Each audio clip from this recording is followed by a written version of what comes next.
Bully boss gets owned.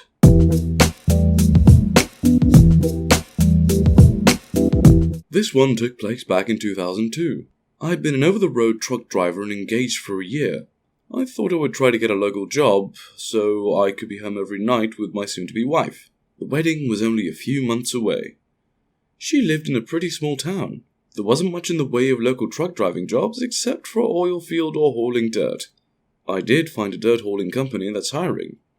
The supervisor was a prick from the very beginning of the interview. He informed me that the pay was $9 per hour, and that's it. No raises, no benefits, even if you worked there for over 20 years. Well, I decided to just go on and accept it, as I knew that after we got married, my wife would be moving back to her hometown to accept a job, and there were plenty of driving jobs there. My first day of work, the super prick has me fill out paperwork, and tries to force me to sign a waiver to decline workers' compensation should I get injured. He promised their insurance was far better. But I had already learned about many of those scams and refused to sign it.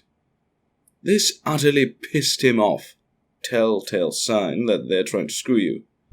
So I have to train with another driver for a week before getting assigned my own truck, which is good so I can learn the routes and roads. I hear him tell the trainer to nitpick everything so he doesn't want me on the crew. Unfortunately for him, everything I do is to perfection.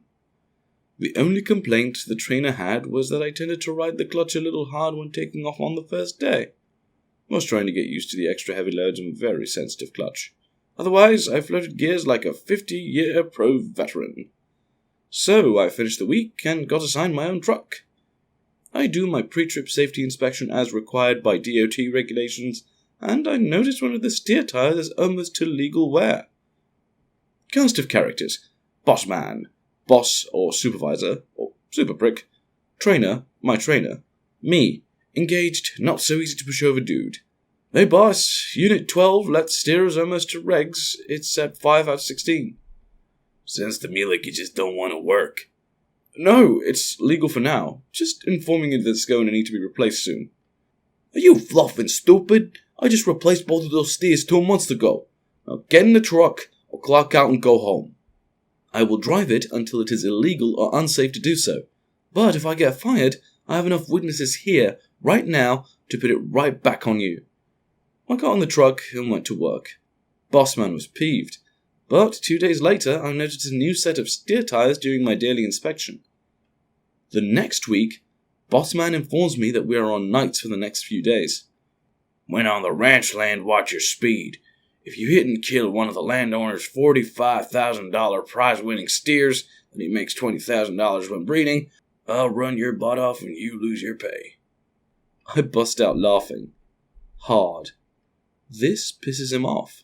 What the fluff you laughing at? You don't think I'm serious? Get your Sith and get out. Is that what the landowner told you?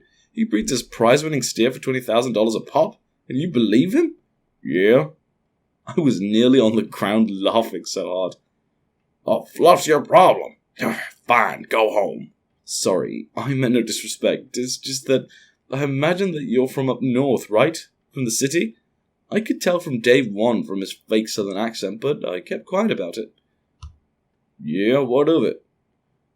Well, I'm a city boy as well, but even I know that a steer is a castrated bull. While it's true that a prize-winning steer can be worth tens of thousands of dollars, they cannot be bred. Ask anyone here, they'll confirm it. Yes, sir, it's true. A steer is a bull with no balls. My trainer just happened to walk by when he heard me laughing so hard. Boss turned white. Don't matter. Watch your speed or you're down the road. The second week ends and the third begins. About the third day, another truck breaks down. So the boss man decides to have me give my truck to the other driver and ride with my trainer again. For some reason, boss man decides he wants this to be my last day, but he can't due to no reason. So he makes something up, only to have it backfire on him. At the end of the day, he's waiting for us at the yard when we pull in and get parked. I head to the office to get my check for the first 2 weeks, and he's waiting for me outside. Oh, you done fluffed up today, boy. You almost got someone killed. Oh, really? Please, do tell. I received a call from a man who said that you cut him off and ran him off the road. He gave your truck and trailer numbers and identified you as the driver by the cap that you wear. I smiled. Really? About what time did this incident happen? Why are you smiling? You nearly killed a man. I'm letting you go right now. You're an unsafe driver. No, first you need to answer my question. What does it matter? I don't have to answer you. You're fired. No, you do need to answer. Remember, there were 2 drivers in that truck today. Just then, Trainer walked up.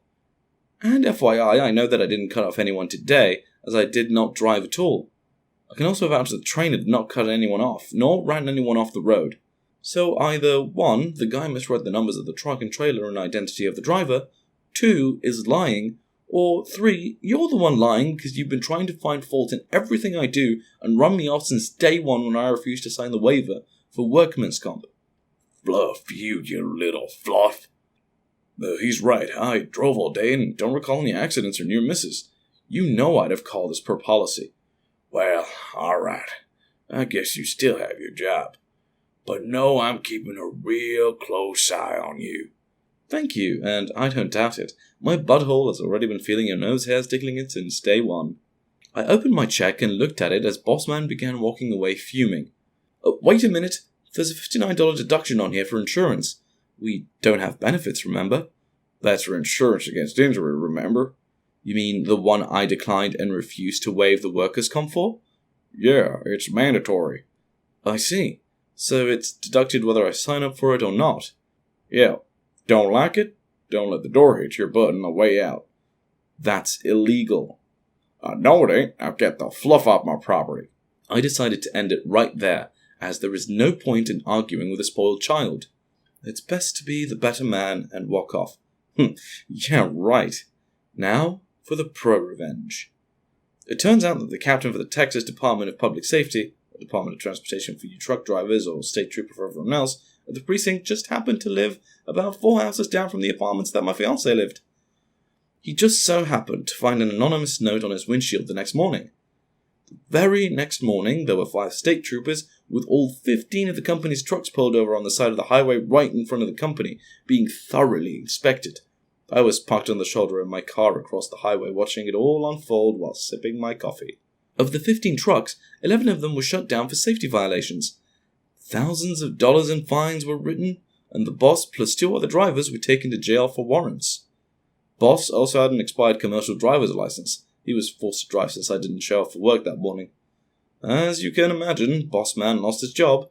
I had moved to my fiancée's hometown and got a job in the oil field driving tanker trucks. I heard that Trainer got the boss man's job, and everyone lived happily ever after. Well, maybe not boss man, as he also popped positive on a drug test. Friendly reminder to hit that subscribe button and the bell icon to stay updated to our new uploads.